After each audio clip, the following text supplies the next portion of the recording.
You know, there's nothing nicer than turning the sheets back at night and smelling a soft, beautiful fragrance that will lull you into sleep.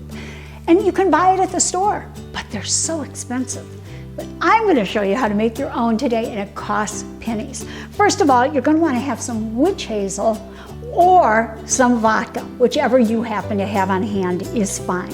You're going to take 1 ounce of that and put it into a little spray bottle. To that, you're going to add 2 ounces of water. And to this, you will put in your essential oil.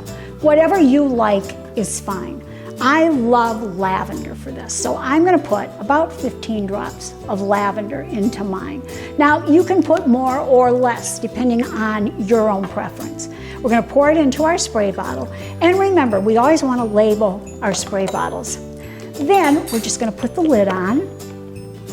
And I like to spritz the top sheet and the bottom sheet and just give the pillowcases a little squirt.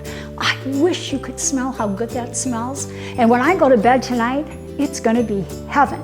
So give this a try. Make your own linen fragrance spray.